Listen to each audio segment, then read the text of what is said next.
public relations spokespeople and journalists write to relay public information. However, the two parties still find themselves at odds from time to time. Susan Walton co-authored a book that highlights the intersections of PR people and journalists. Well, thank you so much for appearing on the show today. Thank you for having me. Okay, well, to start it off, what is the premise of your book? Well, the premise of the book is that journalists and public relations people, the people who so often give them the information for the stories they're doing, work best and serve the public interest best when they have a good working relationship with each other. But this relationship isn't a given. Misperceptions often exist on both sides of the fence. For example, public relations people might think that journalists are always out to get them. And journalists sometimes view PR people as people who want to spin the story and varnish the facts. But my partner and I thought that this was a very important relationship worth building, and so we decided to write a book. All right, so why did you want to address this issue really between PR spokespeople and journalists? Well, when PR people and journalists work together well, everybody wins.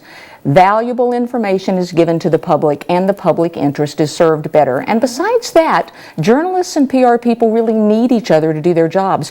The news industry, as you know, has undergone a significant contraction over the last few years. Some estimates say that newspaper reporters are down by 20,000 jobs in this country over the last 5 years.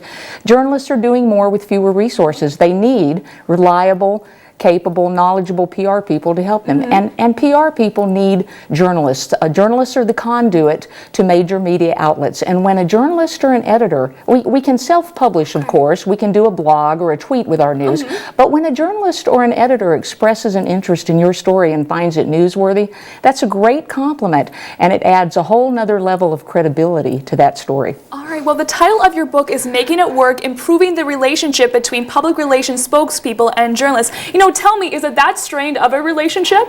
It can be, and I remember very vividly the exact event that caused my writing partner, Professor Joel Campbell, a professional journalist and teacher, and I, to decide to write the book. I was lecturing to a small PR club and was using some examples about challenging PR situations that some of my colleagues had shared, and I was using their names with their permissions. After it was over, I got an email from a student who had been there, who then told me he was a reporter for the student paper and he was going to write a story about all this, and he wanted to do a follow-up interview. He was Professor Campbell's student, and I went to Professor Campbell because I was a little concerned. We had always taught our journalism students that when you're gathering information for a story, you identify yourself as a reporter. And I was concerned that my colleagues who had shared their stories with me weren't counting on those stories being in a newspaper with a 20,000 circulation and a global website. So we had a conversation about it, Professor Campbell and I, and it was an animated conversation. But in the end, we came up with a solution. The student wrote his story and I helped him, but he agreed not to use the names of my colleagues. Afterwards, we were really struck by the fact that we'd been able to come up with good common ground just by stepping back and looking at each other's point of view a little bit. And we figured if we could do it, anybody could. And so it we decided to write a book. You guys reached a compromise. We did. Well, you go on into your book to discuss really, you know, Facebook and Twitter. Really, how are these technologies changing how PR and journalists work together? Well, social media can, in fact, make it easier for PR people and journalists to live without each other. Journalists can take to the web to research stories and don't necessarily need to ask PR people for as much. PR people, as I mentioned before, can self-publish their own news. But I believe that if we ever got to the point where that exchange of information was completely virtual, we'd really lose something. That dialogue between journalists and PR people, whether it's face-to-face or simply voice-to-voice, is very important.